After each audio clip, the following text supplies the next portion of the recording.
Shalom Bapak Ibu Jemaat Tuhan. Shalom. Shalom, selamat pagi semua. Puji Tuhan. Kita percaya bahwa apabila Tuhan ada di pihak kita, maka kita akan keluar menjadi seorang pemenang dalam kehidupan ini. Amin. Tidak peduli seberat apapun yang kita lalui, kalau Tuhan bersama dengan kita, itu lebih dari cukup Bapak Ibu. Amin. Amin. Mari kita beri tepuk tangan yang meriah buat Tuhan kita. Haleluya. Terpujilah Tuhan, terpujilah Tuhan. Mari kita tundukkan kepala kita berdoa. Kami bersyukur Tuhan Yesus buat pagi hari ini. Kami boleh berkumpul di tempat ini Tuhan, bukan suatu kebetulan Tuhan. Kami tahu ada maksud Tuhan, ada tujuan Tuhan atas kehidupan kami. Oleh sebab itu Tuhan, jangan biarkan kami keluar dari tempat ini tanpa mengalami apapun Tuhan. Pagi hari ini Tuhan kami mau menyembah Tuhan, pagi hari ini kami mau memuji Tuhan. Biar penyembahan kami, puji-pujian kami itu benar-benar lahir dari hati kami Tuhan.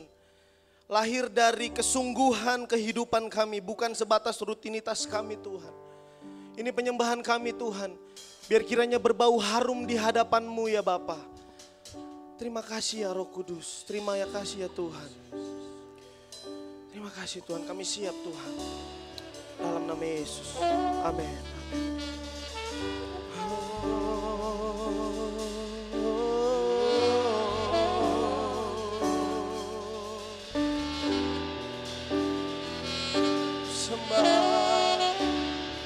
Ku sembah Engkau Tuhan,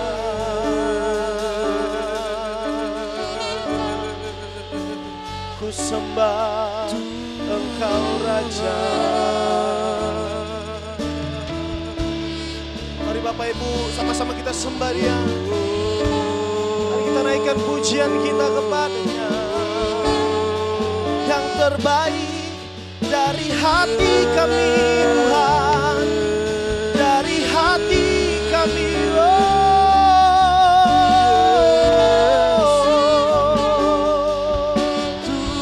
terimalah Tuhan setiap pujian penyembahan kami. Haleluya, haleluya.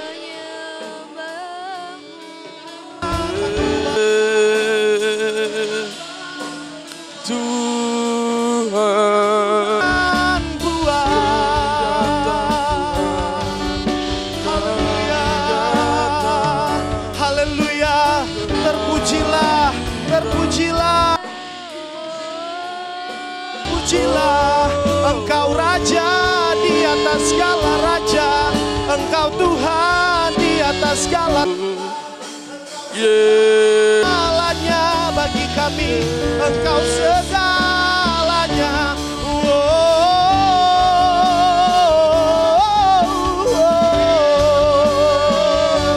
Haleluya.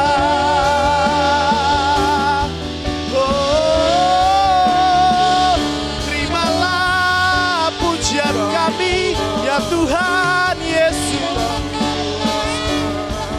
Haleluya, haleluya, haleluya. Lawat setiap kami, jangan lewatkan satu orang pun Tuhan. Lawat setiap kami, urapi setiap kami.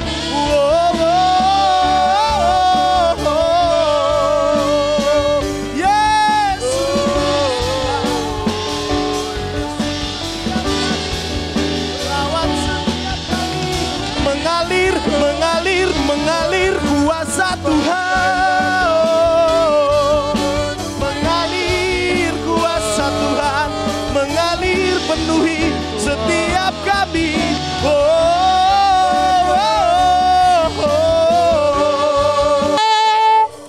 Terima kasih Tuhan. Haleluya. Kami balas semua perbuatan baik Tuhan. Semuanya gak bisa menggantikan-Mu Tuhan. Harta kami, apa yang kami punya, tidak dapat menggantikan kuasa-Mu. Tidak bisa menggantikan pribadi-Mu.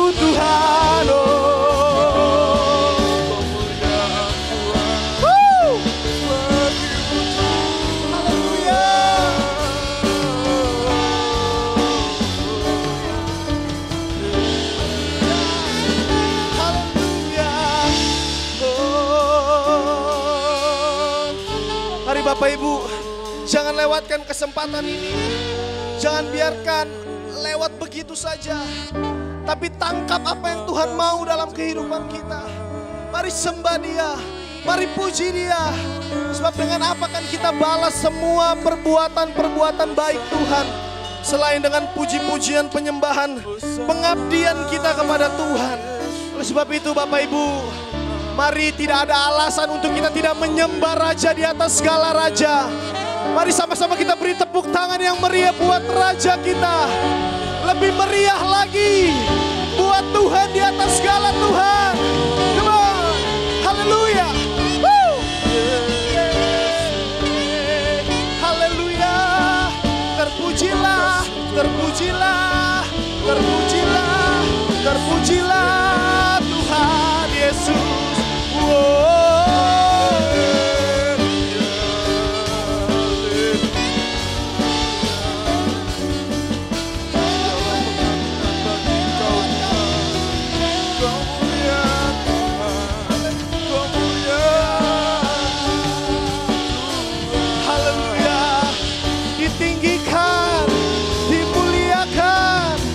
Sampai selama-lamanya.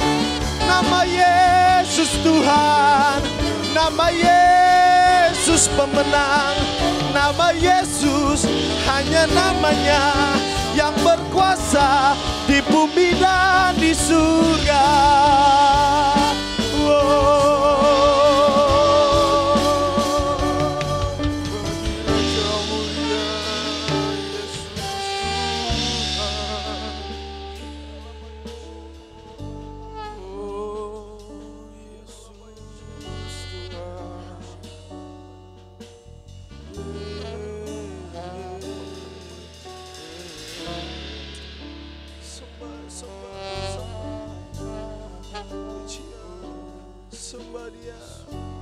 Agungkan Dia, agungkan Dia, agungkan Dia, agungkan Dia, sebab hanya Dia yang layak. Tuhan, kalau Engkau mencari penyembah-penyembah yang benar, temukan kami di tempat ini Tuhan. Lihat anak-anak-Mu di tempat ini Tuhan.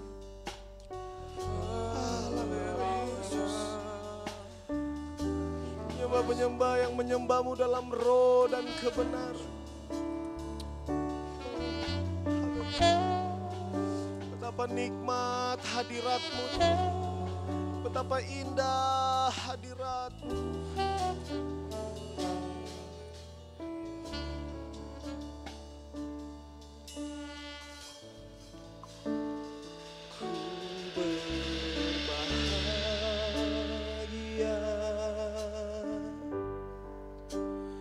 Yakin teguh, Yesus abadi, kepunyaanku.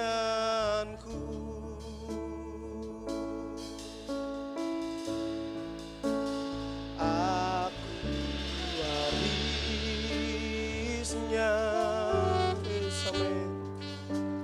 Ku ditebus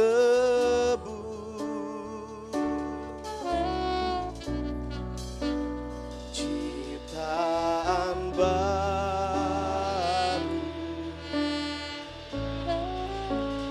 Roh Kudus. Mari sama-sama katakan, aku bernyanyi, aku bernyanyi.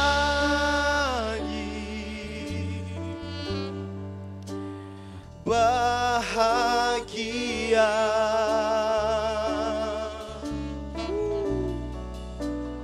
memuji Yesus selamanya.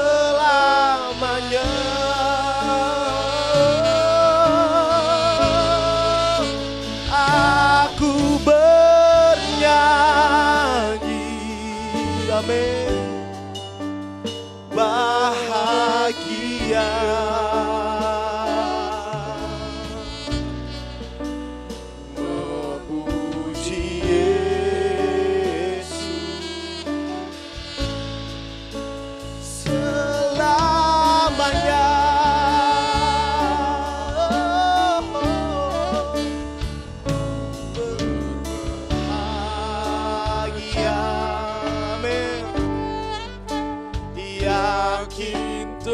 keyakinan kami ya Tuhan.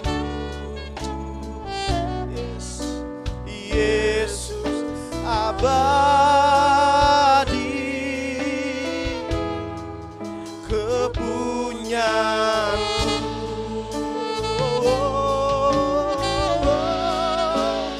Aku warisnya. Amin. Ku ditebus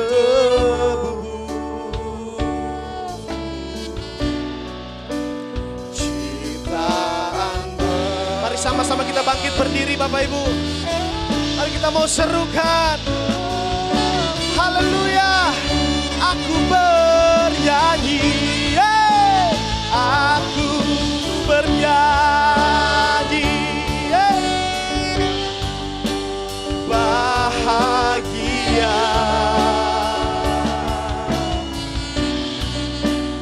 memuji Yesus, amin, selamanya.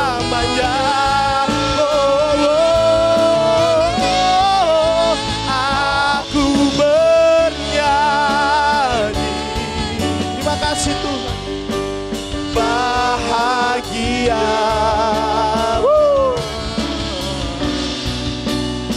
memuji Yesus.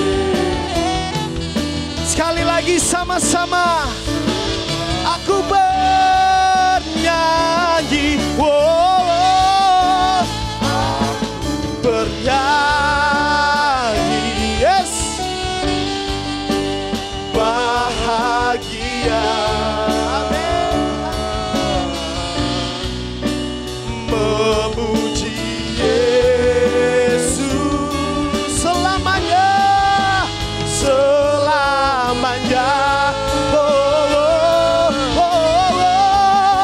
Aku bernyanyi, bahagia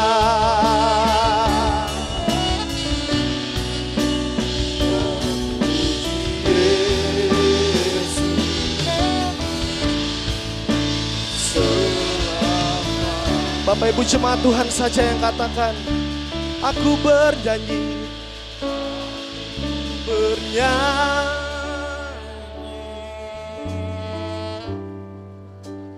bahagia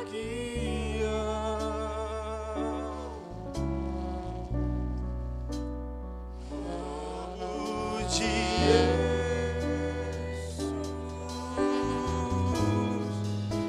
selamanya.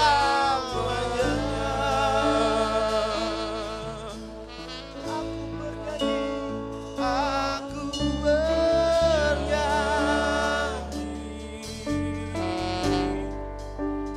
bahagia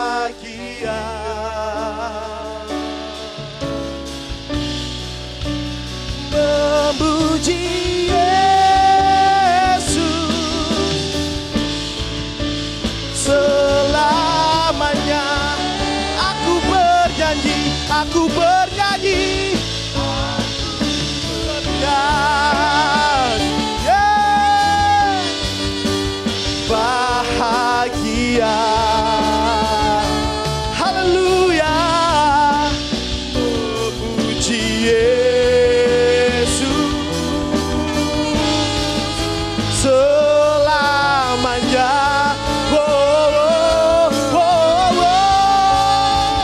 Aku bernyanyi,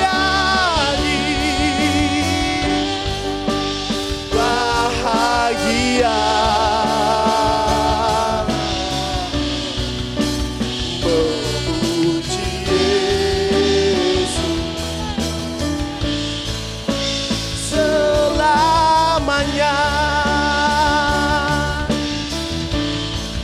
Dengan apa akan ku balas segala kebaikan-Mu ya Tuhan? Segenap hatiku menyembah-Mu Yesus, bersyukur bangga. Dengan apa akan ku balas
segenap hatiku.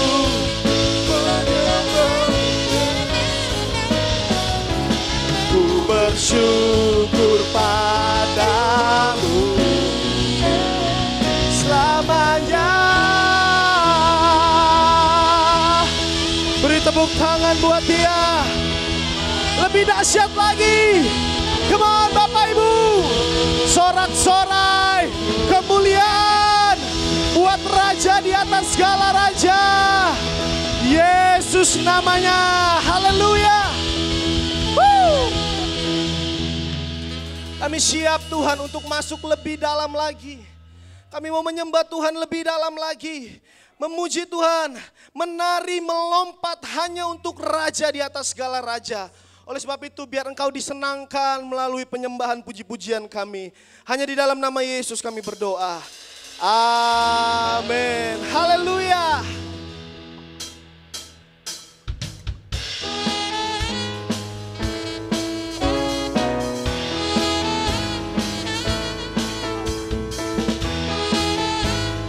Mari sama-sama kita bertepuk tangan. Kasih Allah tak berkesudahan, selalu baru setiap hari. Rahmat-Nya pun tak pernah berakhir seumur hidup. Sekali lagi sama-sama. Kasih Allah tak berkesudahan, selalu baru setiap hari. Rahmat-Nya pun tak pernah berakhir seumur hidup. Dengan sukacita, come on. Sukacita bukan menari, dengan sorak-sorai memuji. Ku naikkan pujian, haleluya. Nyanyi bagi Dia Sang Raja, nyanyi bagi Dia Sang Raja. Kasih Allah, kasih Allah tak berkesudahan, selalu baru setiap hari. Rahmat-Nya pun tak pernah berakhir seumur hidup. Sekali lagi, kasih Allah, kasih Allah tak berkesudahan, selalu baru setiap hari. Rahmat-Nya pun tak pernah berakhir seumur hidup. Dengan sukacita, dan menari, dengan sorak-sorai memuji. Ku naikkan pujian, haleluya. Nyanyi bagi Dia Sang Raja. Dengan sukacita ku kan menari, dengan sorak-sorai memuji. Ku naikkan pujian, haleluya. Nyanyi bagi Dia Sang Raja. Jemaat Tuhan, dengan sukacita ku kan nari, dengan sorak-sorai memuji. Menaikkan pujian, haleluya. Nyanyi bagi Dia Sang Raja. Belum kedengaran lagi-lagi. Sukacita ku kan nari, dengan sorak-sorai memuji. Ku naikkan pujian, haleluya. Sama-sama. Dengan sukacita ku kan menari, dengan sorak-sorai memuji. Ku naikkan pujian, haleluya. Nyanyi bagi Dia Sang Raja, nyanyi bagi Dia Sang Raja. Sekali lagi, nyanyi bagi Dia Sang Raja. Katakan selamanya, selamanya. Wow. Sukacita dalam Tuhan melimpah, melimpah. Kekuatan dari Tuhan tercurah. Sekali lagi, sukacita, sukacita dalam Tuhan melimpah. Amin. Melimpah kekuatan dari Tuhan tercurah atas kita. Oh, yeah.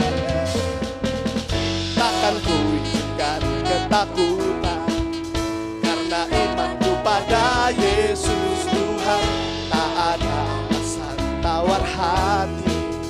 Karena Yesus ada di sini, ku percaya firman Tuhan sanggup menghidupkan dan berikan sukacita dalam Tuhan melimpah. Kekuatan dari Tuhan tercurah. Sukacita, sukacita dari Tuhan melimpah. Kekuatan. Jemaat Tuhan saja katakan sukacita. Sukacita dalam Tuhan melimpah, melimpah. Kekuatan dari Tuhan tercurah atas kita. Sukacita dalam Tuhan melimpah, melimpah. Kekuatan Sama-sama yuk, katakan lebih keras lagi. Sukacita, sukacita dalam Tuhan melimpah, melimpah. Kekuatan dari Tuhan tercurah atas kita. Mari bersama kita bertepuk tangan. Haleluya. Bapak Ibu, saya persilakan untuk duduk kembali.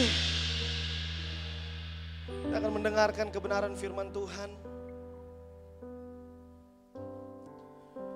Terima kasih Tuhan Yesus. Terima kasih ya Bapakku.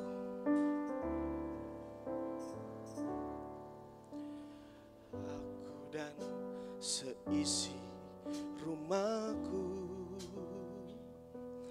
akan selalu menyembah-Mu, Tuhan dan Rajaku, di dalam kasih karunia-Mu yang hidup saling melayani dan melayani-Mu. Bila Tuhan menjadi kepala rumah ini, maka berkat kehidupan tercurah selalu. Datanglah kerajaan-Mu, jadilah kehendak-Mu. Ku alami setiap waktu, keluargaku adalah surgaku.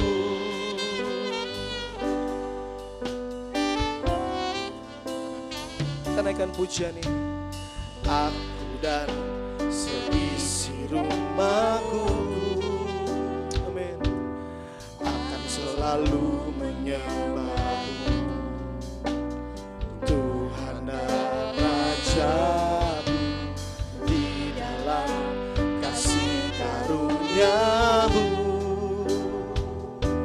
yang hidup saling melayani dan melayani-Mu. Bila Tuhan menjadi kepala rumah ini, maka berkat kehidupan tercurah selalu. Datanglah kerajaan-Mu, jadilah kehendak-Mu. Ku alami setiap waktu, keluargaku adalah surgaku.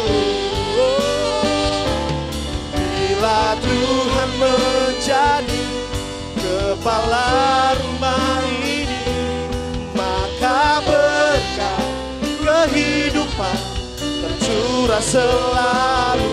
Datanglah kerajaan-Mu, jadilah kehendak-Mu. Ku alami setiap waktu, keluargaku adalah surgaku. Mari nyatakan ini dengan iman. Aku dan seisi rumahku, seisi rumahku akan selalu menyembahmu. Amin Tuhan. Tuhan dan Raja di dalam kasih karunia-Mu, yang hidup saling melayani dan melayanimu. Bila Tuhan menjadi kepala rumah ini, maka berkat kehidupan tercurah selalu. Datanglah kerajaan-Mu, jadilah kehendak-Mu. Ku alami setiap waktu, keluargaku adalah surgaku. Bila Tuhan menjadi kepala rumah ini, maka berkat kehidupan tercurah selalu. Datanglah kerajaan-Mu, jadilah kehendak-Mu. Ku alami setiap waktu, keluargaku adalah surgaku. Keluargaku adalah surgaku. Keluargaku adalah surgaku. Haleluya. Betapa kami sangat bersyukur dan berterima kasih bahwa kami dapat menikmati sorga di bumi ini melalui kehidupan keluarga yang Engkau rancangkan. Waktu kami hidup sesuai dengan apa yang menjadi blueprint-Mu Tuhan di dalam keluarga, maka kami akan menikmati suasana sorga di rumah kami bersama dengan keluarga kami dan bahkan dimanapun kami berada. Kami menikmatinya bukan hanya waktu kami kembali kepadamu setelah ajal kami habis, tetapi sementara kami ada di bumi ini kami dapat menikmati itu. Damai sejahtera, sukacita dan kebenaran yang dikerjakan oleh Roh Kudus menjadi bagian dalam setiap kehidupan kami bersama dengan keluarga kami, sehingga keluarga kami boleh menjadi berkat, boleh menjadi tampilan sorga bagi dunia yang sedang korup, bagi dengan dunia yang sedang terhilang. Pakai kami Tuhan, pakai keluarga kami untuk menyatakan kemuliaan-Mu, sehingga setiap orang yang belum percaya waktu mereka melihat kehidupan keluarga kami, mereka dapat melihat Engkau di dalam kami. Terima kasih untuk kepercayaan itu semua bukan karena kebisaan kami, bukan karena kekuatan kami, tetapi oleh karena Engkau yang berkarya dalam kehidupan kami. Kami bersyukur dan itu sebabnya bentangkan segala rahasia kebenaran firman-Mu di dalam kehidupan keluarga, agar kami mengikuti dan mengerjakan dan mentaati apa yang Engkau perintahkan. Dan kami tahu kalau kami taat, maka kami akan melihat perkara-perkara besar terjadi. Terima kasih untuk itu semua. Itu sebabnya tolong Tuhan pagi hari ini Roh Kudus pakai lidah mulut bibir hamba-Mu, urapi dengan pengurapan yang baru dan segar, sehingga kami boleh bersama-sama duduk diam di bawah kaki-Mu dan terus mendengarkan suara-Mu, mengambil bagian yang terbaik yang disediakan bagi kami semua, karena kami adalah murid-murid-Mu ya Tuhan. Di dalam nama Yesus Kristus kami sudah berdoa, mengucap syukur. Jemaat yang percaya, mari kita akan sama-sama berkata, amin, amin. Puji Tuhan. Haleluya, shalom Bapak Ibu Saudara-saudara. Ya, saya bersyukur, bersuka cita boleh ada di tengah-tengah Bapak Ibu Saudara-saudara, sekalipun Bapak Ibu Gembala tidak ada di tempat ini, tetapi saya percaya ini sebuah kepercayaan yang diberikan bagi saya, dan saya tentu akan menyampaikan segala sesuatu tanpa sungkan-sungkan lagi kalau memang diarahkan ke arah yang seperti itu. Nah, Bapak Ibu Saudara, Nah, tema bulan ini daripada gereja jemaat lokal di tempat ini, ya Bapak Gembala berkata temanya tentang keluarga, ya tentang keluarga. Nah, keluarga memang Bapak Ibu Saudara adalah sesuatu yang sangat luar biasa. Karena apa? Karena memang keluarga itu ada di hatinya Tuhan. Jadi Bapak Ibu Saudara harus mengerti hal yang pertama, keluarga itu ada di hati Tuhan karena terbukti lewat firman Tuhan. Setelah Tuhan menciptakan bumi dengan segala isinya, Tuhan tidak membangun institusi yang lain.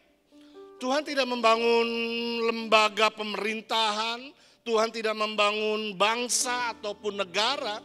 Tetapi yang Tuhan bangun pertama kali setelah bumi dengan segala isinya diciptakan, keluarga. Jadi Bapak Ibu Saudara lihat, setelah Tuhan menciptakan segala sesuatu, yang ada di hati dan pemikirannya adalah keluarga, enggak yang lain. Keluarga ada di hati Tuhan. Bahkan kita lihat di sini bahwa bukan keluarga dulu baru Tuhan menciptakan bumi dengan segala isinya, enggak. Artinya begini, bahwa segala resource, segala sumber diciptakan dulu, baru kemudian dihadirkan keluarga. Supaya apa? Supaya keluarga menikmati apa yang Tuhan sediakan. Keluarga menikmati apa yang Tuhan siapkan di dalam setiap kehidupan yang selanjutnya. Jadi keluarga ada di hatinya Tuhan. Kalau kita lihat Alkitab kita, coba saudara. Isu keluarga atau isu pernikahan dari kitab Kejadian sampai Wahyu, isunya tuh keluarga. Kejadian di Taman Eden, kitab Wahyu pernikahan anak domba. Ada isu pernikahan dari awal hingga akhirnya. Dan saya percaya kalau Tuhan berbicara dari awal sampai akhir tentang isunya pernikahan atau isunya keluarga, itu menunjukkan itulah isi hatinya, itulah pikirannya, ya. Lalu saudara kalau kemudian lihat di mana Yesus membuat mujizat pertama kali? Halo? Di mana? Di Jatibarang? Haleluya. Di perkawinan di Kana. Di perkawinan di Kana. Yesus pertama buat mujizat di situ. Dan kalau kita baca kisahnya di Yohanes pasal yang kedua, padahal di situ ada sesuatu hal yang dikatakan begini, waktu mereka kehabisan anggur, ya bayangkan kalau ada satu pesta pernikahan, menu utama atau menu yang dibanggakan habis, itu malunya kayak apa saudaraku dalam keluarga. Ya, saya pernah mendapatkan bingkisan dari satu keluarga yang kehabisan konsumsi waktu mereka resepsi, saudara. Jadi karena mereka nggak tahu harus minta maaf ke siapa, jadi setelah selesai acara itu beberapa hari, mungkin 1 hari 2 hari kemudian ya, dikirim lagi bingkisan ke semua tamu undangan. Kemudian dengan satu tulisan maaf untuk kejadian kemarin di resepsi karena konsumsi kurang gitu. Jadi mereka balas dengan permintaan maaf, mengirimkan kembali makanan-makanan, bukan makanan besar tetapi sebuah hampers gitu saudara, dengan berisi kue banyak macam sebagai permintaan maaf. Karena mereka mungkin merasa aduh nggak enak dengan tamu yang datang tapi konsumsi kurang. Nah di Kana terjadi seperti itu. Dan waktu ibu Yesus datang, mereka kehabisan anggur. Yesus bilang, mau apa? Saatku belum tiba, kairosku belum tiba, jamku belum tiba, kata Tuhan. Artinya, sebetulnya mungkin skenario surga, mujizat Yesus pertama, bukan di situ. Karena Yesus bilang, saatku belum tiba. Tapi apa yang terjadi? Tuhan tetap buat. Yesus nggak tega lihat pernikahan di Kana memalukan bagi keluarga besar. Nggak bisa, hati Tuhan bilang, aduh sekalipun saatku belum tiba, jamku belum tiba, horahku belum tiba. Tapi nggak bisa dibiarkan ini. Karena memang keluarga ada di hatinya Tuhan. Keluarga Bapak Ibu Saudara, apapun keadaanmu, apapun situasimu, apapun sikonmu, keluargamu ada di hatinya Tuhan. keluargamu ada di pikirannya Tuhan. Mungkin kau berkata pagi ini, Tuhan keluargaku kayaknya jauh dari apa yang kau rancangkan. Enggak. Jangan putus asa, itu dusta daripada kerajaan kegelapan. Berita baik daripada kerajaan sorga adalah Tuhan siap memulihkanmu. Bahkan Tuhan siap menyediakan anggur yang lebih baik daripada anggur yang sebelumnya. Amin. Karena Alkitab berkata bahwa sebelum Yesus datang inilah pemulihan segala sesuatu. Jadi kalau berbicara tentang pemulihan segala sesuatu, jadi apapun yang hancur berantakan, apapun yang hilang dari posisi yang semula, Tuhan akan pulihkan. Karena pemulihan punya arti dikembalikan kepada rancangan posisi semula. Dan berita yang luar biasanya adalah gini, dalam keadaan yang lebih baik daripada yang sebelumnya. Wow, berarti waktu ada pemulihan dalam hidup kita, waktu ada pemulihan dalam finansial kita, waktu ada pemulihan di dalam keluarga kita, dikembalikan kepada rencana yang semula dan dalam keadaan yang lebih baik. Bapak Ibu Saudara, Tuhan sedang memulihkan keluarga, tetapi setan sedang menghancurkan keluarga. Kenapa setan tahu bahwa keluarga perlu dihancurkan? Timotius berkata bahwa keluarga itu adalah tiang penopang dan dasar kebenaran. Jadi kalau ada keluarga yang hidup seperti yang Tuhan mau, kalau ada keluarga yang hidup seperti keluarga yang Tuhan rancangkan, kalau ada keluarga yang hidup sesuai dengan formatnya Tuhan sehingga disebut sebagai keluarga Allah, Alkitab berkata itu tiang penopang. Bangunan ini kuat karena ada tiang penopangnya. Kalau tidak ada runtuh, saudara. Jadi tiang penopang berbicara tentang kekuatan yang menopang. Dan apalagi kemudian dasar kebenaran. Itu sebabnya Timotius, salah satu nasihat yang ditulis oleh Paulus adalah bahwa kita jemaat Tuhan hidup sebagai keluarga Allah. Karena waktu kita hidup sebagai keluarga Allah, itu penopang yang kuat. Itu dasar kebenaran. Makanya saya percaya bahwa gereja atau jemaat pada umumnya ini kan merupakan kumpulan dari keluarga-keluarga yang kecil di balik itu semua. Betul enggak? Makanya saya bisa lihat begini, artinya begini, kalau gereja itu mementingkan diri sendiri, pasti keluarga-keluarganya hidup dalam kepentingan diri sendiri. Udah. Jadi indikatornya seperti itu. Jadi tampilan keluarga Allah secara umum itu tergantung bagaimana keluarga-keluarga di dalamnya menghidupi nilai-nilai yang ada. Jadi kalau keluarga-keluarga masing-masing istilahnya cinta uang, maka gerejanya pasti akan cinta uang. Kalau keluarga-keluarganya mentingin diri sendiri, hanya mikirin sendiri ke dalam, pasti gerejanya juga hanya memikirkan ke dalam dan tidak pernah ada dalam sebuah tindakan misi.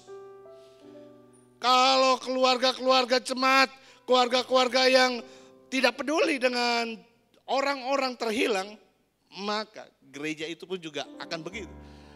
Karena apa yang dihidupi oleh setiap value dalam setiap keluarga di dalam jemaat, itulah yang menjadi tampilan daripada gereja yang ada. Karena kita adalah kumpulan daripada keluarga-keluarga. Makanya Tuhan bilang, kalau ada jemaat atau keluarga-keluarga jemaat hidup seperti yang Tuhan mau, itu tiang penopang. Itu dasar kebenaran. Tapi ingat baik-baik, Mazmur 11 ayat 3 bilang begini, apabila dasar-dasar dihancurkan, apa yang bisa dibuat oleh orang benar? Itu kata pertanyaan yang tidak perlu dijawab sebetulnya. Artinya cuma bilang begini, kalau dasar dihancurkan, nggak ada yang bisa kita buat. Nah, itu sebabnya setan sedang hancurkan keluarga-keluarga. Karena keluarga dasar kebenaran. Kalau itu dihancurkan, udah kita nggak bisa buat apa-apa. Makanya kalau keluarga hancur, anak-anak broken home, apa saudara jadinya? Masa depan mereka hancur. Kehidupan mereka hancur. Sebabnya kita nggak membangun house, kita harus membangun home. House berbicara gedung, Tapi home berbicara atmosfer kehidupan. Home berbicara tentang nilai kebenaran yang kita hidupkan, yang kita anut. Kita boleh enggak punya house yang megah, tapi kita punya home yang menyenangkan. House yang megah belum tentu mempunyai home yang menyenangkan. Dalam beberapa kesempatan saya pernah datang ke rumah-rumah keluarga yang megah, yang lantainya granit, dan kalau ada laler jalan atau hinggap di depannya langsung terpleset karena begitu licin dan bersihnya. Ya, semua benda-benda di dalam rumah itu benda-benda yang bagus, yang menyenangkan secara mata, dibersihkan secara luar biasa. Tapi waktu saya masuk, saudara, bahkan tuan rumahnya berkata begini, Pak David, rumah saya bagus ya, tapi seperti kuburan katanya. Itu yang tuan rumahnya sendiri ngomong begitu. Ya, saya tidak kemudian mengatakan, yes, amin, enggak. Saya cuma berkata dalam hati, iya memang kelihatannya bagus di luar, tapi suasananya tidak enak. Karena itu hanya house, tetapi tidak ada home. Tetapi waktu Anda punya home, maka itulah surga di muka bumi ini. Makanya kalau anak-anak waktu orang tua bercerai nggak disebut broken house, broken home. Dan kita lihat kalau situasi itu terjadi, bagaimana masa depan keluarga, masa depan anak-anak menjadi hancur. Karena itu memang dasar Bapak Ibu Saudara. Dan setan sedang menyerang keluarga dengan cara yang luar biasa hari-hari ini. Supaya keluarga hancur. Tuhan membangun keluarga, tapi setan menghancurkan keluarga. Dan kita tahu bahwa setan sedang bekerja dengan luar biasa.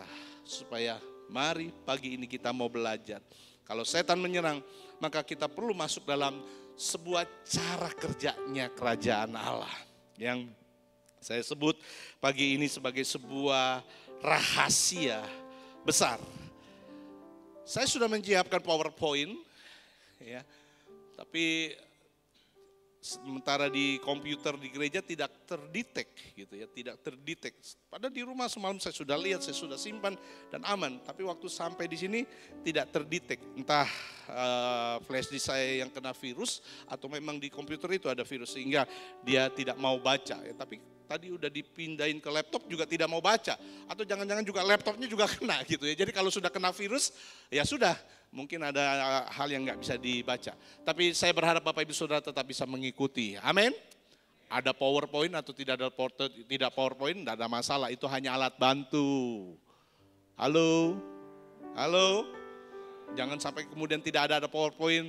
Kemudian saudara bilang gini, khotbahnya nggak jelas. Enggak. Itu bukan persoalan PowerPoint-nya, itu persoalan hati Bapak Ibu Saudara-saudara. Halo, saya percaya sekali. Siapapun yang menyampaikan kebenaran, ya, waktu kita buka hati, pasti ada point of view yang saudara akan dapat. Halo? Ya, kita belajar, kita murid. Saya belajar untuk mendengarkan jemaat waktu menyampaikan komsel. Saya belajar untuk mendengarkan orang yang ngomong mungkin ahiu waktu menyampaikan kebenaran. Dan luar biasa sekali kadang-kadang Bapak Ibu Saudara apa yang mereka sampaikan itu point of view yang saya tidak lihat. Karena satu benda kalau Anda tidak lihat secara apalagi sekarang kan 4 dimensi. Itu nggak bisa lengkap gitu. Dulu kita cuma lihat 1 dimensi kita tidak jelas. USG dikembangkan sehingga hampir 4 dimensi. Sehingga waktu diperiksa kandungan anak kita bisa kelihatan secara menyeluruh. Wow, luar biasa. Itu point of view yang menyeluruh. Makanya waktu kita dengar kebenaran apapun, siapapun yang menyampaikan di tempat ini, bukalah hatimu karena firman Tuhan tidak pernah kembali dengan sia-sia. Dan Anda mendapatkan sebuah point of view yang Tuhan datangkan waktu engkau buka hati, taruh perhatian, fokus kepada kebenaran firman Tuhan. Mari kita buka terlebih dahulu di dalam Efesus pasalnya yang kelima. Ayat 31 dan ayat 32. Ya, bisa tampilkan di LCD suci kita. Ada di kitab suci, ada di Android suci. Efesus pasal 6, pasal kelima maksud saya, pasal kelima ayat 31. Efesus pasal kelima ayat 31 ayat 32 firman Tuhan berkata begini. Sebab itu laki-laki akan meninggalkan ayahnya dan ibunya dan bersatu dengan istrinya sehingga keduanya itu menjadi satu daging. Ayat 32, rahasia ini besar. Great, besar. Tidak hanya sekedar besar tetapi bukan kata yang dipakai big, tapi great. Besar sekali, besar dengan penuh keagungan, besar dengan penuh kemuliaan. Punya arti. Rahasia ini besar, tetapi yang aku maksudkan ialah hubungan Kristus dan jemaat. Bapak Ibu Saudara, kalau ada kata rahasia itu artinya tidak sembarang orang tahu. Namanya juga rahasia. Itu bukan info publik, itu info khusus. Makanya kalau bicara rahasia itu bukan info yang murahan. Tetapi itu info yang sangat-sangat luar biasa. Tahukah Bapak Ibu Saudara dalam dunia spionase, maka mata-mata atau cara kerja yang rahasia itu sangat menentukan kemenangan perang yang ada di depan. Saya suka nonton Netflix acara-acara tentang sejarah dunia. Satu kali saya nonton tentang bagaimana Kesultanan Turki dulu memenangkan perang dari Sultan Mehmet untuk mengalahkan kerajaan dari barat, ya, yang dari Roma dengan sekutunya diruntuhkan oleh Sultan Mehmet ini dalam zaman Konstantinopel untuk merebut kota agung itu, saudara. Dan salah satu yang merupakan pekerjaan yang luar biasa itu adalah mata-mata katanya. Karena apapun yang dilakukan oleh si musuh harus diselidiki oleh para mata-mata. Entah itu disebut pengkhianat di dalamnya atau apapun. Pokoknya kalau ada mata-mata, ada spionase yang memberikan informasi yang bekerja secara rahasia dan memberikan informasi secara rahasia, maka kemenangan sudah ada dalam satu langkah di depan. Jadi saudara, soal rahasia itu adalah bergerak dalam kesenyapan tetapi membawa hasil yang maksimal. Dan itu sebabnya kita perlu mengerti rahasia yang Tuhan maksudkan di dalam kehidupan hubungan suami istri, dalam kehidupan keluarga. Karena ini tidak sembarang orang tahu. Info rahasia hanya tersimpan hanya untuk kalangan yang terbatas. Makanya kalau kita mau mengerti rahasia ini Bapak Ibu Saudara, kita harus ada di dalam sebuah yang dinamakan begini, sebuah kondisi di mana kita harus ada di situ dan kemudian mendapatkan informasinya, dan itu hanya bisa dikerjakan kalau kita ada di dalam kelompok itu. Karena kata rahasia ini dalam beberapa buku mengatakan begini, mengacu kepada sebuah perkumpulan rahasia atau sekte di mana enggak sembarangan orang bisa masuk. Hanya member yang bisa masuk, hanya orang-orang tertentu yang bisa ada di dalamnya. Dan orang yang ada di dalam itulah yang akan mendapatkan info-info yang berharga yang disebut sebagai sebuah hal yang rahasia. Jadi untuk mengalami rahasia ini Bapak Ibu Saudara, ini memang hanya ditujukan kepada keluarga-keluarga Kristen. Karena nanti kita akan lihat ada satu pola yang Tuhan terapkan untuk dilakukan dan tidak bisa dikerjakan oleh orang yang tidak terhisap di dalam apa yang disebut sebagai keluarga Allah. Karena ini disebut rahasia, hanya kelompok itu, hanya orang-orang itu yang terhisap di dalamnya. Nah, apakah rahasia itu? Rahasia itu saudara dikatakan tadi sebelum rahasia ini besar. Lalu kemudian sebab itu laki-laki akan meninggalkan ayah dan ibunya dan bersatu dengan istrinya, bla bla bla bla. Lalu kemudian rahasia ini besar. Yang aku maksudkan ialah hubungan Kristus dan jemaat. Jadi ternyata Bapak Ibu Saudara, rahasia hubungan kehidupan keluarga, hubungan suami istri itu sama seperti hubungan Kristus dengan jemaat. Makanya kita harus masuk dalam dimensi itu. Dimensi dari mana? Dimensi kehidupan bersama dengan Kristus. Dimensi kehidupan di mana kita menerima Yesus sebagai Tuhan dan Juru Selamat. Diampuni dosanya, dikasihi oleh Tuhan. Kita yang sebetulnya tidak layak untuk menerima anugerah, dilayakkan untuk menerima anugerah. Kita yang seharusnya nggak pantas mendapatkan kebaikan daripada Tuhan, kita dipantaskan untuk mendapatkan kebaikan yang daripada Tuhan. Kita harus masuk dalam dimensi itu untuk kemudian pada akhirnya kita akan bisa melihat bagaimana rahasia ini bekerja dalam kehidupan kita. Karena Alkitab berkata, hubungan suami istri rahasianya seperti hubungan Kristus dengan jemaat. Tuhan kepada jemaat, lalu bagaimana jemaat kepada Tuhan. Makanya Bapak Ibu Saudara, di dalam Efesus pasal yang kelima ini, dari ayat 22, dari ayat 23, 24, 25, 28, 29, kata-kata ini yang sering diulang. Yaitu kata seperti, sama seperti, kata sebagaimana. Gitu ya. Jadi kata seperti, sama seperti, sebagaimana. Itu kan semua kata yang mempunyai arti yang kurang lebih sama. Seperti, sama seperti, sebagaimana. Sebagaimana Kristus kepada jemaat, demikianlah suami dan istri. Kira-kira begitu. Seperti, hidup seperti, sama seperti. Beberapa pembicara berkata begini, kalau kita baca Alkitab kita, lalu kemudian ada kata-kata yang direpetisi, ada kata-kata yang diulang, itu artinya apa? Itu artinya penting. Itu artinya kita harus menaruh perhatian. Jangan pernah bosan mendengarkan berita firman yang diulang-ulang. Katakan amin. Jangan pernah bosan. Wah, minggu lalu udah denger ini, udah tahu. Kita kadang-kadang punya sikap hati yang sok tahu sehingga kita nggak tahu apa-apa sebetulnya. Makanya jangan, tanah hati itu nggak main-main loh. Dari 4 macam tanah hati, hanya cuman 1 tanah hati yang baik.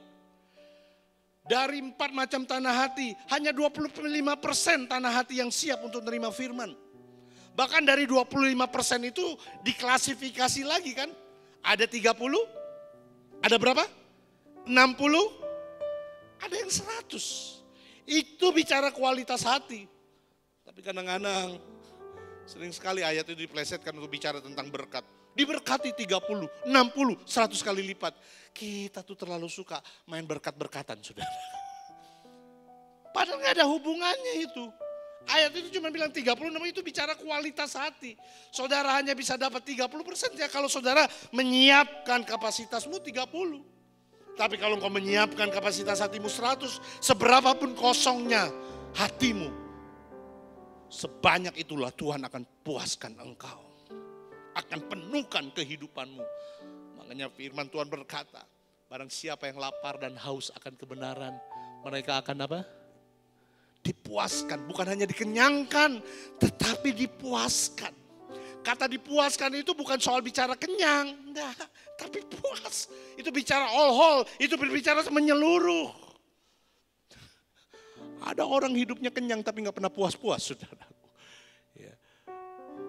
Kata puas di situ artinya udah apa ya, bukan sekedar enough, bukan sekedar cukup, tapi ya puas. Saya enggak, arti puas gitu nggak perlu di-adding lagi, nggak perlu ditambah lagi. Jadi segala sesuatu pun apapun dalam kehidupan saudara, yang secara materi, kalau terus saudara minta ditambahkan itu artinya saudara belum puas. Tapi kalau saudara sudah puas, Alkitab bilang begini, asal ada makanan dan minuman, cukuplah. Halo? Orang puas pasti hidupnya cukup.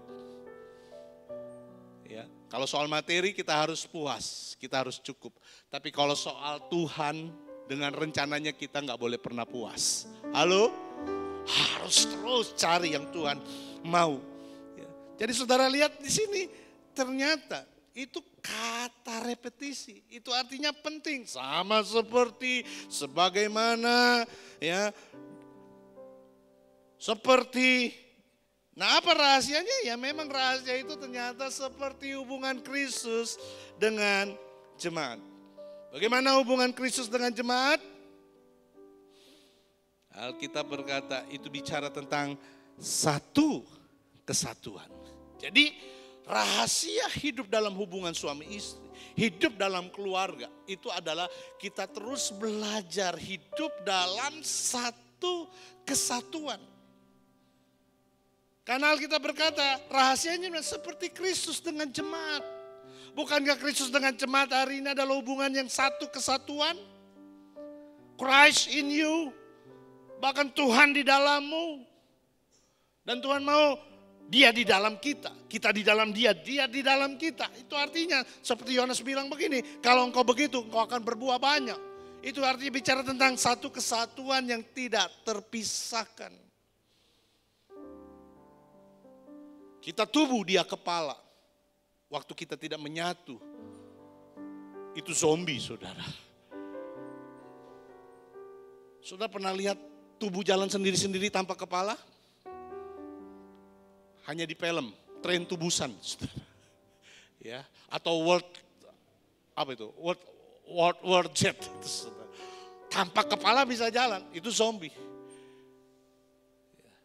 Tapi jangan-jangan Bapak Ibu Saudara, banyak zombie hari-hari ini. Karena banyak tubuh yang jalan tanpa kepala. Tanpa satu kesatuan. Keluarga kita tanpa kepala. Kita jalan sendiri, Tuhan tadi mana. Makanya kita gak menikmati kehidupan keluarga yang Tuhan rancangkan. Yang Tuhan katakan tadi lewat pujian, seperti surga di bumi ini. Tapi waktu kita hidup seperti yang Tuhan mau, dengan gambaran seperti Kristus dengan jemaat, kita akan menikmati surga di bawah bumi. Itu artinya hidup di dalam satu kesatuan. Nah, prinsip ini Bapak Ibu Saudara dalam hidup pernikahan ini yang selalu harus kita pegang. Saya kemarin coba lihat lagi begitu banyak ayat. Entah mengapa setiap persoalan keluarga, ayat daripada 31 ini menjadi sesuatu hal yang di depan. Tentang laki-laki akan meninggalkan ayahnya dan ibunya dan bersatu dengan istrinya. Sehingga mereka menjadi satu daging. Itu selalu menjadi awal pendahuluan untuk semua persoalan keluarga.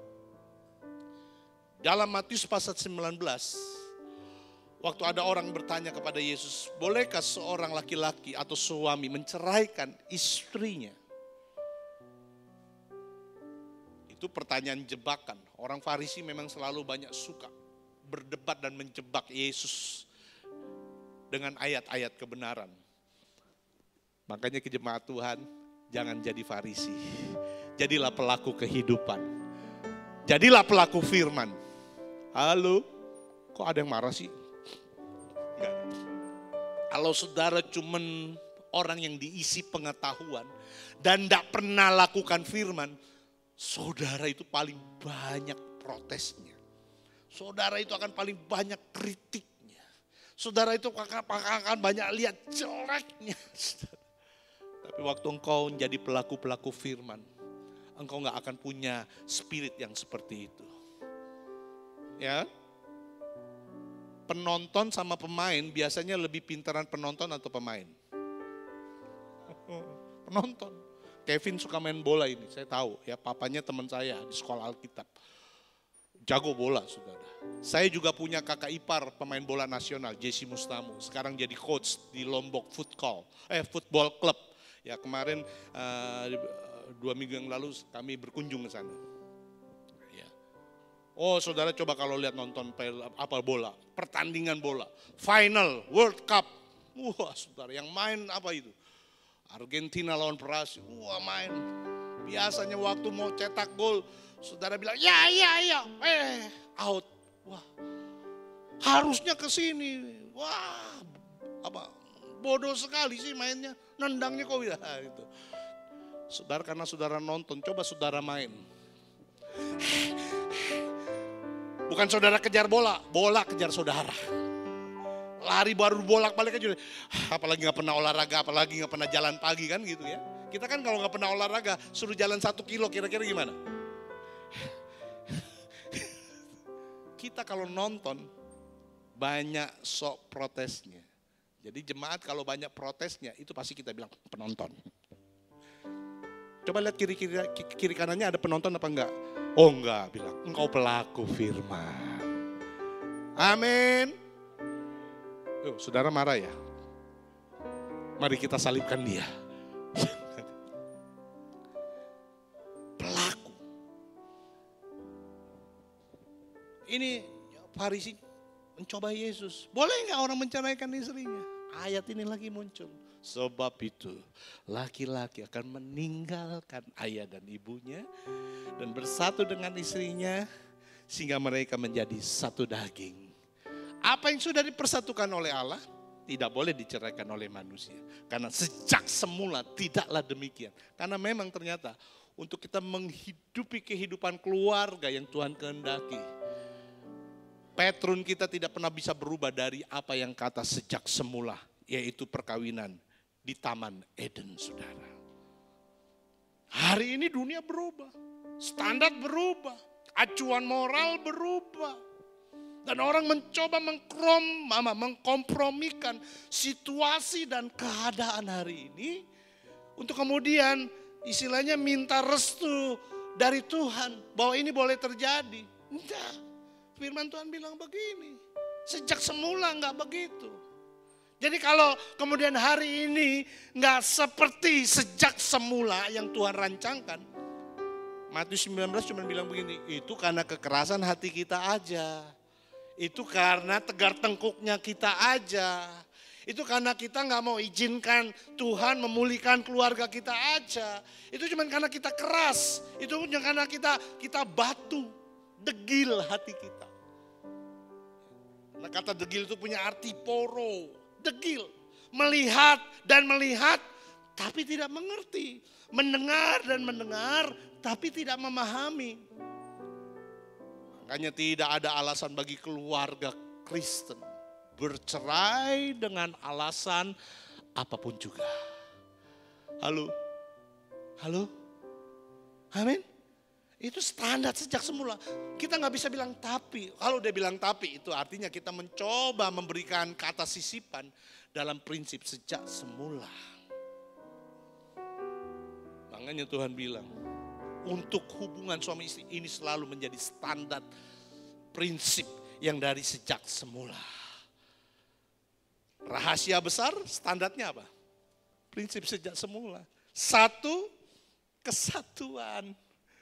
Nah masalahnya Bapak Ibu Saudara, waktu berbicara tentang satu dan kesatuan ini, suami istri itu kan laki-laki dengan pria. Oh enggak ya, salah ya. Laki-laki dengan wanita. Kalau sekarang kan banyak laki-laki dengan pria. Wanita dengan perempuan. Ya, coba lihat, setan lagi hancurin ini. Alkitab sudah jelas kok bilang. Laki-laki akan meninggalkan ayah ibunya dan bersatu dengan istrinya, perempuan. Bukan laki-laki dengan pria. Nah, dunia hari-hari ini bilang nggak apa-apa, itu karena ya itu karena masalah kelahiran, masalah perempuan terperangkap di tubuh laki-laki atau sebaliknya laki-laki terperangkap di tubuh perempuan terperangkap di tubuh laki-laki atau laki-laki terperangkap di tubuh perempuan. Itu terjadi transgender ya, solusinya transgender dan lain sebagainya. Lihat setan hancurin apa yang Tuhan rancangkan karena memang setan tidak akan pernah berhenti sampai keluarga hancur. Tapi saya bersyukur Tuhan sedang memulihkan keluarga. Itu sebabnya mari kita ikuti apa yang Tuhan petrunkan, apa yang Tuhan rancangkan. Dan prinsip ini Bapak Ibu Saudara, seorang laki-laki akan meninggalkan ayah dan ibunya bersatu dengan istrinya sehingga menjadi satu daging adalah satu prinsip yang sangat luar biasa. Bagaimana saudara menghidupi keluarga, hiduplah dalam prinsip ini. Dalam satu kesatuan. Nah tapi masalahnya kan masalahnya wanita sama pria kan beda. Betul apa betul ya? Kita dari fisik aja kan berbeda banget ya. Ya. Kalau dalam pelajaran pria sejati, satu kegerakan daripada hamba Tuhan Edwin Louis School, Ya, yang membangkitkan kepriaan. Ya, karena dia bilang laki-laki itu masalah kelahiran, tapi menjadi pria itu masalah pilihan dan keputusan. Karena banyak orang dilahirkan secara laki-laki, tapi fungsi kepriaannya di dalam keluarga impotent, mandul. Dalam artian kata maaf, bukan soal hubungan seksual, tapi keimamanan. Suami gak jadi imam di rumahnya. Makanya yang urusan ke gereja, banyak kan perempuan. Jadi guru sekolah minggu, banyak kan perempuan. Yang melayani perempuan. Laki-lakinya di mana? Gak tahu kemana. Gak jadi imam dalam rumahnya. Saudara lihat waktu tidak ada imam, hancur keluarga. Pengekspor moralitas terburuk di dunia itu Amerika. Karena di Amerika banyak single parent. Banyak seorang mama hidup hanya dengan anak-anaknya. Suaminya gak tahu kemana, pergi tinggalkan keluarga. Karena narkoba ataupun wanita-wanita lain. Sehingga ibu-ibu hanya single parent membesarkan anaknya. Sehingga banyak kekacauan moral terjadi di sana. Edwin Louis Cole lihat ini, kemudian dia digerakkan oleh Tuhan, bangkitkan pelayanan ini. Dan banyak pria-pria bertobat, laki-laki bertobat, dan kemudian menjadi pria-prianya Allah. Dan keluarga-keluarga dipulihkan, sampai kegerakan itu terjadi di Indonesia. Dan juga banyak pemulihan terjadi di sana. Pria dan wanita beda, saudara. Betul apa betul? Oh, iya dong. Ya.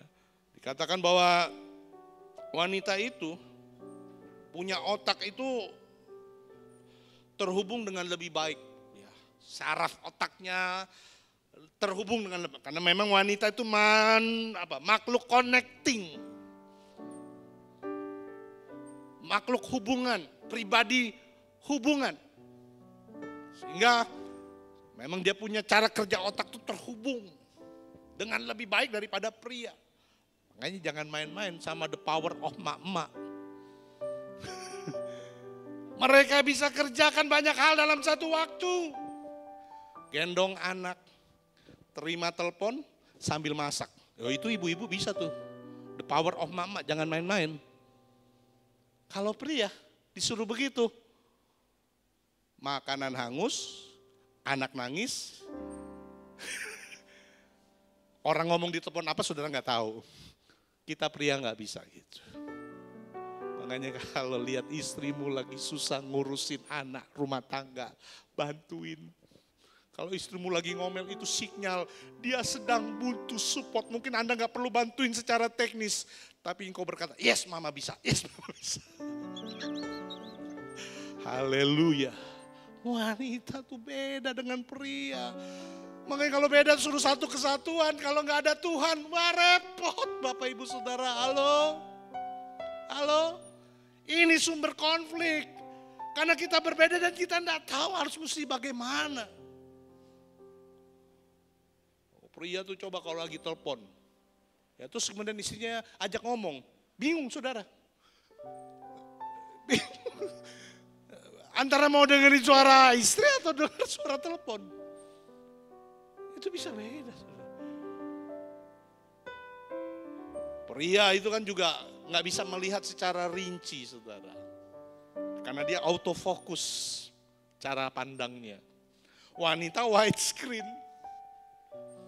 Lihat kulkas dia bisa tahu mana yang kurang. Wanita. Isi kulkas dia, yang kurang ini. Pria tapi kalau suruh cari apa? Selai kacang di kulkas. Padahal di depan mata dia. Tapi hanya karena tersempil di mana saudara cuma bingung. Mah di mana? Itu loh di kulkas. Nggak ada. Istrinya datang. Ini kita kemudian garuk-garuk kepala. Tadi gue lihat kagak ada di situ. Kenapa sekarang jadi ada? Makanya Bapak Ibu Saudara kita kalau disuruh cari gunting kuku di tasnya wanita susah nemuinnya saudara. Tapi wanita di situ ada gunting kuku, ada apa lagi? Ada tisu, ada apa lagi? Macam-macam semua di situ dan wanita gampang mencarinya. Makanya wanita suka tasnya gede-gede karena nyimpan banyak-banyak di situ. Saya kalau udah minta tolong nyari apa udah sama istri, ya, sayang tolong dong cari. Dia pasti bisa menemukannya. Kalau saya buka baju, baju saya yang waktu itu mana yang saya mau pakai? Kok nggak ada?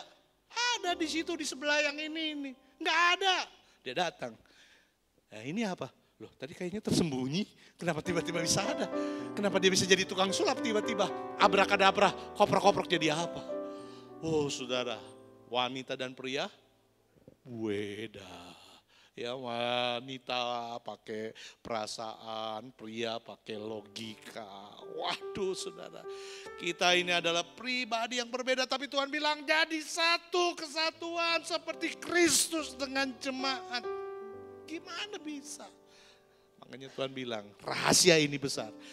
Ini hanya bisa dikerjakan oleh orang-orang yang sudah pernah mengalami kasih Kristus. Ini hanya bisa dialami oleh orang-orang yang oleh karena mengalami kasih Kristus diampuni dosanya. Lalu kemudian taat dan hormat kepada yang mengasihi dan yang mengampuni. Kalau kita nggak pernah merasakan kasih Tuhan, pria-pria Anda sulit untuk mengasihi istrimu.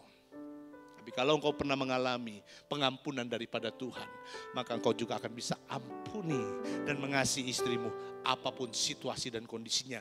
Kesalahan terbesar apapun dalam kehidupannya. Karena Anda pernah mengalami Tuhan mengasihimu, Anda bisa mengasihi istrimu. Karena firman Tuhan bilang begini, sama seperti Kristus mengasihi jemaatnya. Karena jemaat adalah tubuhnya. Demikian juga suami, kasihi istrimu. Karena istrimu adalah tubuhmu. Engkau kepala, istrimu tubuh. Tidak ada seorang yang tidak mengasihi tubuhnya.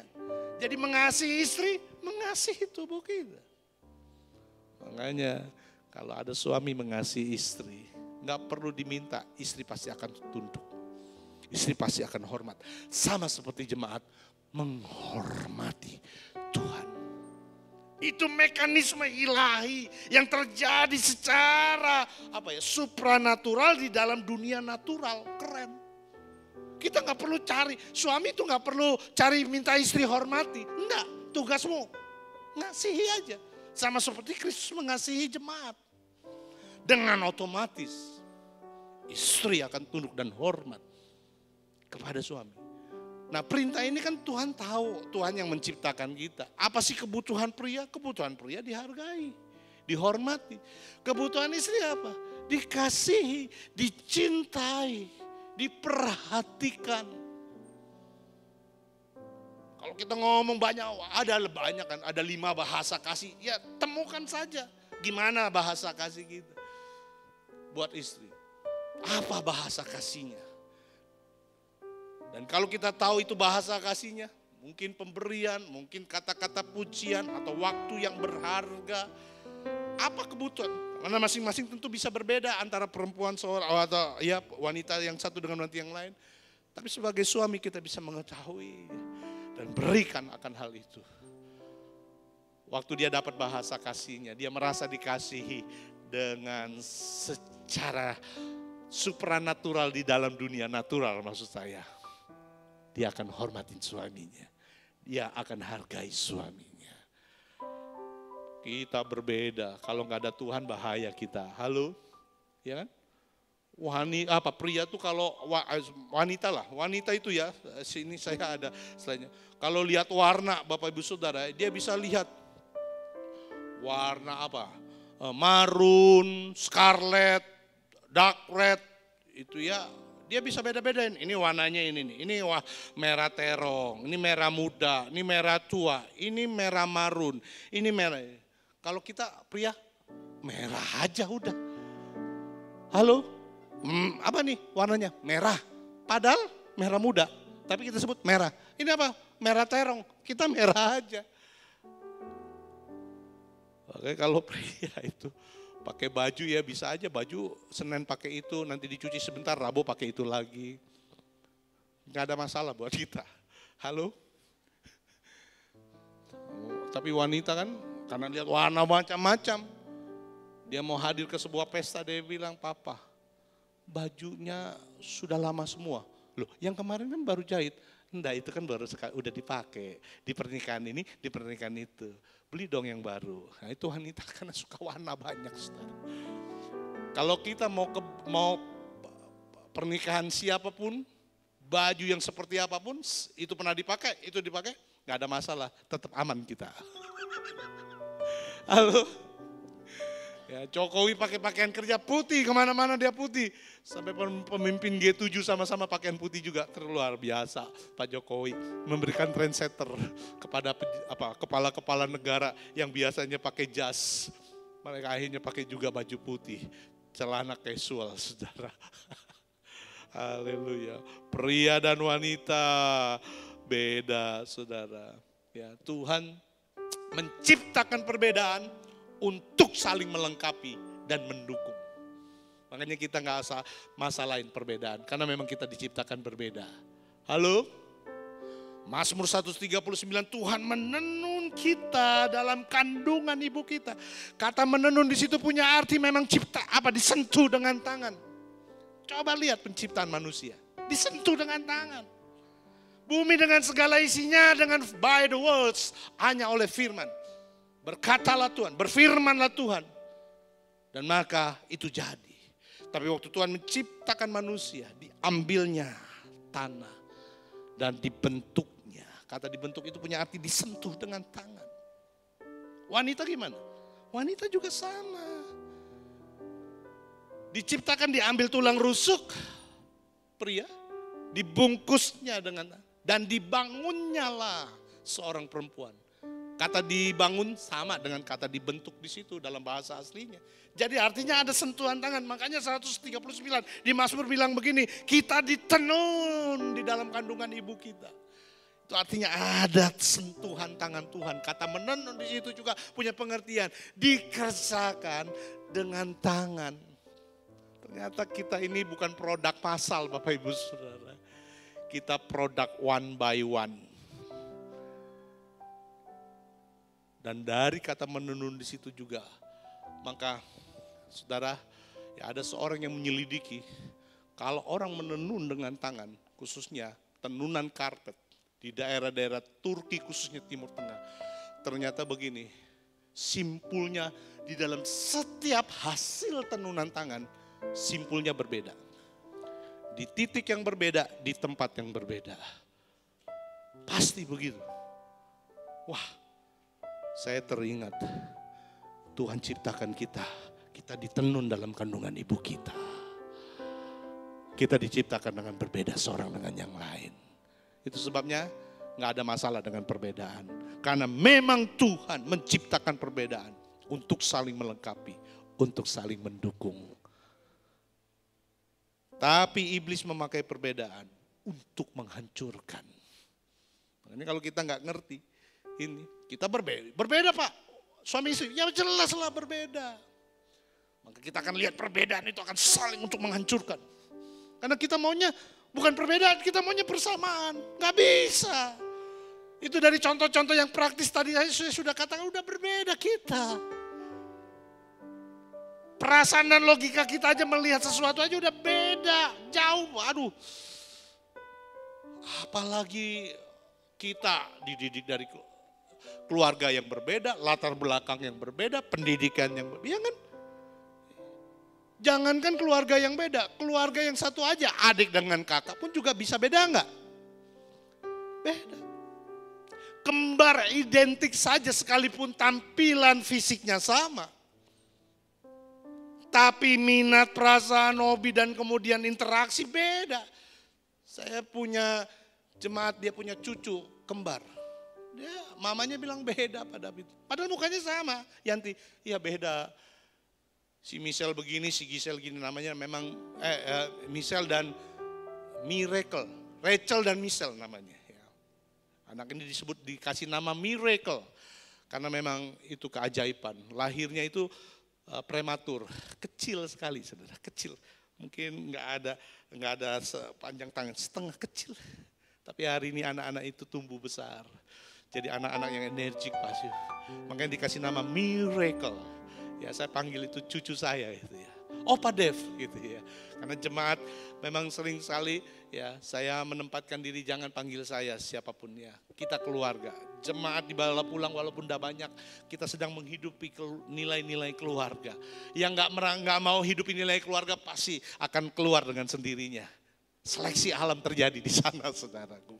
Ya, hanya yang mau keluarga, yang mau menerima perbedaan seorang dengan yang lain, yang mau menerima kelemahan seorang dengan yang lain, yang mau menerima siapapun dirimu. Aku nggak pandang status ekonomimu, aku nggak pandang kau kaya, aku nggak pandang kau miskin.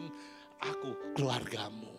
Nggak pandang status ekonomi sosial. Nggak yang merasa ekonominya bagus, kumpul dengan ekonominya bagus, eksklusif. Itu isu kerajaan kegelapan, makanya begitu. Dengan perbedaan, eksklusif. Enggak, kita nggak bisa gabung. Kerajaan Allah nggak eksklusif, inklusif, merangkul. Siapapun saudara nggak peduli. Latar belakang saudara, suku saudara, ras saudara nggak pusing. Perbedaan Tuhan ciptakan untuk saling mendukung. Makanya isu dari kerajaan kegelapan itu kan menghancurkan. Makanya ada isu ras. Jungkoren, ini ren. Saya paling marah dengar begitu. Saya paling marah. Saya paling marah kalau orang-orang Chinese. Saya orang Chinese, Bapak Ibu Saudara. Asli. Kalau nama saya itu David itu udah cuma nama pendetanya aja. Nama brand, nama jualan. Nama saya Chinese, Sejat Liang. Jangan salah, bukan Bejat Liang. Sejat Liang. KTP saya itu, nama lahir saya itu. Saya orang Chinese. Tapi saya paling marah kalau ada orang ngomong begitu. Iya, Wana, kawin sama. Saya paling sebel kata pribumi dan non pribumi. Marah saya, marah saya. Marah saya. Itu dari nggak tahu sebelum saya bertobat sebetulnya itu pun juga. Makanya saya menikah dengan seorang istri orang Ambon, turunan Belanda. Karena saya waktu itu mau saya dulu belum kenal Tuhan, agak berontak-berontak dikit, saudara. Ya, saya marah dengan diskriminasi. Saya marah dengan orang dinilai dari warna kulitnya. Saya marah, saya berontak. Saya dulu gak punya kekuatan untuk lawan yang memang pemerintah Orba yang membuat hal itu. Makanya saya berontak di jalan, kira-kira begitu. Kalau saya jadi mahasiswa mungkin saya jadi aktivis mahasiswa dan hari ini jadi mungkin menteri. Enggak, so tau amat sih. Tapi itu jiwa saya dulu, makanya saya marah lihat itu. Waktu saya kenal Tuhan, saya lihat Tuhan itu sekarang Allah kita Allah yang inklusif, enggak eksklusif. Jadi jemaat di tempat ini enggak boleh ada yang eksklusif. Halo, keluarga ngumpul sama keluarganya. Karena mungkin papanya bilang keluarga kita beda dengan keluarga mereka. Keluarga kita keluarga yang hebat. Keluarga kita keluarga yang Tuhan berkati secara ekonomi. Kita punya toko A, punya toko B. Keluarga itu enggak level. Itu setan. Tapi kalau Tuhan kita sama. Saling melengkapi, saling mendukung, saling mensupport, bahkan menganggap yang lain lebih utama. Halo, halo. Nggak ada lagi kita main isu ras di dalam gereja. Nggak boleh. Makanya susah walaupun kita Tuhan ciptakan perbedaan. Makanya Tuhan mau, saudara. Coba kita lihat ayat yang terakhir. Ya saudara tuh senang kalau pendeta udah ngomong yang terakhir. Mujizat terjadi, yang lemah dikuatkan, yang berduka menjadi sukacita. Karena sebentar lagi pulang. Pengkhotbah pasalnya yang keempat. Pengkhotbah pasalnya yang keempat.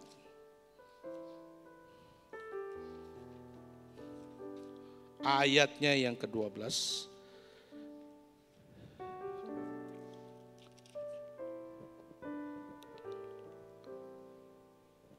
Dan bila mana seorang dapat dikalahkan, dua orang akan dapat bertahan. Tali 3 lembar tak mudah diputuskan. Ya. Saudara, kalau saudara beli tali tambang, Maka sebetulnya tambang yang kuat itu ada unsur 3, tali. Ya. Coba saudara misalnya punya anak perempuan rambutnya panjang, mau dibikin kepang kuda. Tahu kepang kuda? Bisa nggak pakai 2 doang? Bisa nggak? Bisa sih, tapi nggak bagus, betul nggak? Iya kan? Nggak bagus. Orang kalau bikin kepang kuda buat rambut yang panjang, itu IP man misalnya, yang kondenya, bukan konde, ya tali kepang kuda panjang, harus berapa? Harus 3. Kenapa mesti 3? Nah, ayat ini bilang tali 3 lembar. Karena dengan 3 itu, maka yang nggak bisa dikerjakan dengan 2, diisi dengan yang 3. Kalau tali cuma 2, terikat sih, tapi masih ada bagian yang kosong. Nggak mengikat, nggak jadi satu, susah. Mau gimana pun jenis talinya, kualitas talinya, pasti nggak bagus bentuknya. Tapi waktu ada tali yang ketiga, tali itulah yang kemudian mengisi area yang kosong, mengikat yang tidak terikat. Disitulah kemudian bentukannya menjadi lurus, stabil, kuat, satu kesatuan. Nah ayat ini bilang begini, pria dengan wanita, suami dengan istri itu beda. Kalau cuma 2, bertahan sih, tapi bisa jangan-jangan bisa gampang putus. Bisanya bertahan. Mungkin kalau lagi kekuat, duitnya masih ada, masih bisa bertahan. Masih sehat mungkin bisa bertahan. Tapi ada tetap area-area hidup mereka yang kosong, yang gak bisa terikat. Makanya mereka perlu Tuhan. Tuhanlah yang mengisi kekosongan-kekosongan itu. Tuhanlah yang mengikat regangan-regangan jiwa yang tidak terjembatani antara pria dengan wanita, antara suami dengan istri. Tuhan yang isi. Kalau ada tali 3 lembar, gak hanya suami dengan istri, laki-laki dan perempuan, tapi juga ada Tuhan, maka tidak mudah diputuskan. Apapun persoalannya, apapun masalahnya, apapun tantangannya, tidak mudah diputuskan. Saudara mau punya keluarga yang kuat? Halo? Dalam tantangan ke depan, kesukaran sudah di depan loh. Kesukaran ini di depan saudara. Ada 3 krisis PBB bilang yang sedang akan terjadi. Krisis ekonomi, krisis pangan, krisis energi. Pertalite kita seharusnya 31.000 per liter katanya. Tapi kita masih beli bisa 7.500 karena disubsidi oleh pemerintah. Sampai kapan pemerintah bisa subsidi? Kita nggak tahu. Karena krisis energi sedang terjadi, perang terus berkecamuk, kita nggak ngerti ke depan seperti apa. Ekonomi, Sri Lanka sudah kolaps, mengintip katanya, apa itu, Ekuador dan sebagainya akan sebentar. Indonesia, puji Tuhan, masih dinilai aman. Tapi adakah kita bisa berani jamin segala sesuatu di bumi ini bisa aman selain hanya di dalam Tuhan? Gak bisa. Kita perlu Tuhan Bapak Ibu Saudara-saudara. Amin. Kita perlu tali yang ketiga, mengikat keluarga kita. Supaya keluarga kita bukan hanya dapat bertahan, tapi juga dapat melakukan sesuatu untuk menjadi berkat bagi banyak orang. Doa saya, hiduplah dalam satu kesatuan. Suami istri, makanya firman Tuhan bilang, yang penting adalah masing-masing bagi kamu. Hai suami, kasihilah istrimu. Hai istri, tunduk dan hormatlah kepada suamimu. Efesus tadi ditutup dengan itu. Artinya selesai, itu jadi tugas kita. Mari kita datang sama Tuhan. Haleluya. Kevin tolong naikkan pujian aja yang sebelum firman. Singers, musik, ayo kita tutup mata. Saudara sudah dengar firman dan saya berdoa firman tidak hanya memenuhkan pengetahuan saudara, tapi saudara sungguh-sungguh mengizinkan firman bekerja dalam kehidupan saudara. Dan kalau ada hal-hal yang perlu saudara deal sama Tuhan, Ya, mungkin firman menegur, menasehati. Saya bukan menjadi orang yang lebih tahu dan lebih sok tahu, enggak. Saya pun juga sangat diberkati dengan perenungan ini. Belajar lagi, mengevaluasi lagi, mengingat lagi. Ya, kadang-kadang saya juga mengingat betapa seringkali kadang-kadang saya juga kasar sama istri saya. Ya, waktu perjalanan tadi saya sempat renungkan firman. Ya, saya bukan nangis meraung-raung tapi sedih aja. Oh iya ya. Pernah kasar sekali. Bentak gitu ya. Saya mungkin karena sibuk, stres tinggi, istri ngomong apa saya bentak, ternyata itu melukai dia gitu ya. Wah iya. Harus revisi lagi, harus belajar lagi.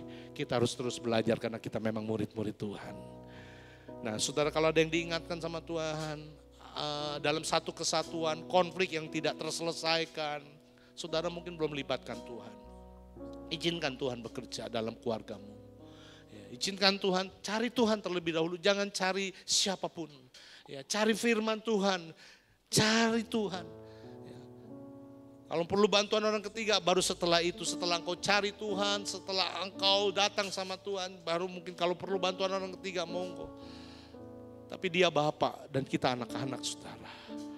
Haleluya, tutup mata Bapak Ibu Saudara. Dimanapun kau berada, biar pujian ini menghantar engkau. Dan kita izinkan firman Tuhan bekerja dalam setiap kehidupan kita. Haleluya. Aku dan seisi rumahku akan selalu menyembah-Mu. Ya Tuhan. Tuhan dan Rajaku, di dalam kasih karunia-Mu yang hidup saling melayani dan melayani-Mu. Bila Tuhan menjadi kepala rumah ini, maka berkat kehidupan tercurah selalu. Datanglah kerajaan-Mu, jadilah kehendak-Mu. Alami setiap waktu, surgaku adalah surgaku.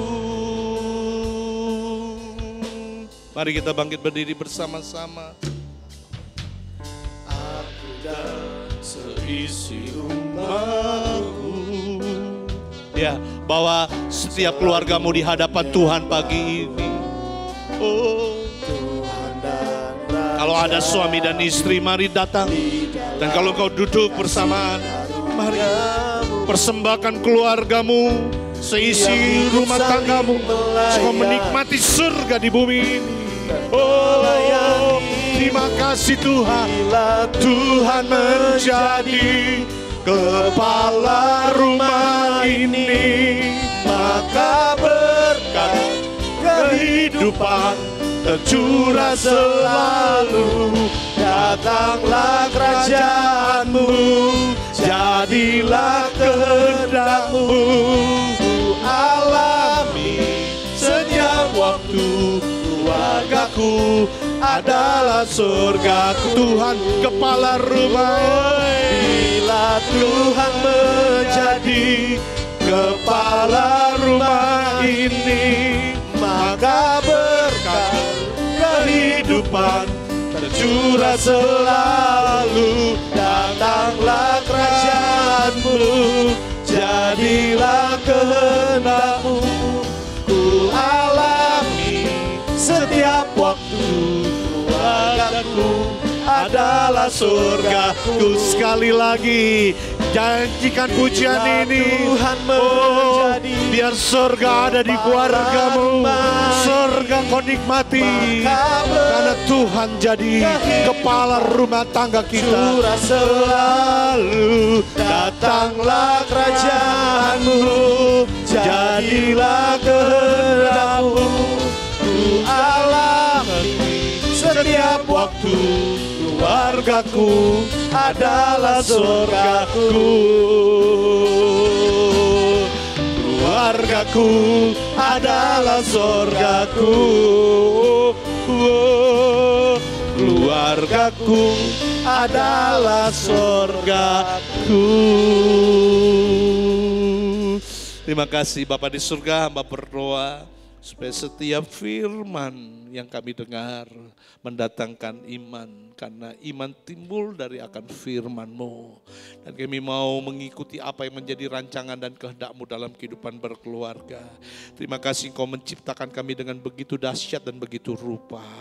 Tuhan, beri kepada kami pemahaman yang benar supaya kami tidak gagal paham, agar kemudian kami dapat mengerti bagaimana kami hidup sebagai keluarga, sebagai suami dengan istri, sebagai pria dan wanita yang berbeda. Kami bersyukur Tuhan menjadi tali yang ketiga yang mengikatkan seorang dengan yang lain. Tuhan tolong supaya kami mempunyai hati yang seperti Tuhan mau. Tuhan tolong kami sebagai pria dapat mengasihi tanpa syarat bagi istri kami. Demikian juga kepada istri untuk tunduk dan hormat kepada suami. Sama seperti Engkau ya Tuhan yang sudah mengasihi kami jemaat-Mu, menerima kami apa adanya tanpa syarat, dan apapun keadaan kami yang paling hina pun Engkau kasihi, Engkau selamatkan kami. Betapa besar kasih-Mu ya Tuhan, sehingga kami menaruh hormat, menaruh kekaguman kepadamu. Kami mau belajar tunduk taat seperti jemaat tunduk kepada Tuhan. Demikianlah istri kepada suami. Bangun keluarga-keluarga yang kuat bagi di jemaat Tuhan di tempat ini, sehingga Tuhan akan pakai jemaat daripada duta kerajaan GBI Jatibarang ini Tuhan menjadi berkat bagi kota di mana gereja ini ada. Kami bersyukur keluarga yang dipulihkan akan memulihkan ya Tuhan. Keluarga yang diberkati akan memberkati, sehingga nama Tuhan dipermuliakan di kota Jatibarang dan sekitarnya ini. Terpuji nama-Mu, hamba bersyukur berpertolongan daripada-Mu ya Roh Kudus. Segala puji, hormat, kemuliaan hanya bagi nama-Mu. Di dalam nama Yesus kami berdoa. Haleluya. Bapa di surga, kami bersyukur untuk semuanya. Fellowship kami sebagai keluarga Allah, kami sedang menghidupi tiang penopang dasar kebenaran. Tuhan tolong supaya kami semakin menjadi kuat di dalam dasar, karena iblis sedang menghancurkan dasar-dasar kehidupan. Kalau dasar dihancurkan, apa yang bisa kami buat? Tidak ada apa pun yang bisa kami buat. Kami tidak akan bertahan, kami tidak akan kuat, kami akan terhempas. Tapi waktu kami hidup di dalam dasar kebenaran, maka apapun yang sedang terjadi, kami akan tetap kuat. Tantangan kesukaran di depan sedang menanti, tapi kalau hidup kami seperti yang Tuhan inginkan, kami ada di dalam dasar kebenaran, dalam kehidupan keluarga yang hanya tidak mendengar tetapi juga melakukan firman-Mu ya Tuhan, maka kami akan kuat. Kami akan menyongsong kesukaran dengan tatapan yang penuh keberanian, karena Tuhan yang ada di dalam kami. Tuhan, kami akan melihat mungkin banyak orang rebah di sisi kiri kanan kami, tapi kami akan kuat oleh karena Tuhan yang menopang kami, dan Tuhan akan pakai keluarga-keluarga kami menolong keluarga-keluarga yang lain. Biar sukacita surga menjadi bagian buat kehidupan keluarga-keluarga kami saat kami menolong orang-orang yang membutuhkan Engkau ya Tuhan. Dan kami boleh menikmati surga itu dalam kehidupan rumah tangga kami dimanapun kami berada. Tuhan, kami bersyukur buat fellowship di antara kami sebagai keluarga Allah. Dan biarlah itu terus kami hidupi, kami kerjakan, kami lakukan ya Tuhan.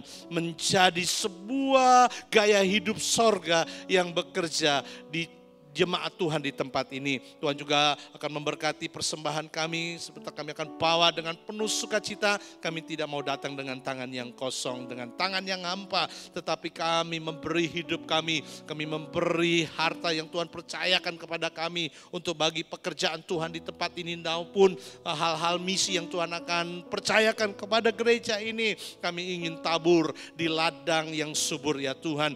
Benih yang ada kami akan taburkan, karena juga ada roti yang untuk kami makan. Kami percaya akan hal itu. Terima kasih, sebentar kami akan pulang. Penyertaan Tuhan sempurna. Tuhan akan lindungi sertai di perjalanan, sehingga kami tiba di rumah tanpa kekurangan satu apapun juga. Terima kasih Bapa di surga. Mari Bapak Ibu Saudara jemaat kekasih Tuhan, kita mengangkat tangan kita, mengangkat hati kepada Tuhan, dan kiranya diberkatilah masuk dan keluarnya saudara. Diberkatilah engkau di desa, diberkatilah engkau di kota, diberkatilah buah pekerjaan tanganmu, diangkatnya engkau menjadi kepala bukannya ekor, ditumbuhkannya tunas di bawah kakimu. Pengalaman langit terbuka selalu terjadi kemanapun engkau melangkah, saat engkau menjadikan Tuhan Raja dan Tuhan dalam kehidupanmu. Berkat itu tercurah di dalam nama Bapa melalui Yesus Kristus putranya yang tunggal, dan penyertaan Roh Kudus sekarang dan selama-lamanya di dalam nama Yesus Kristus Tuhan. Yang percaya katakan amin. Amin.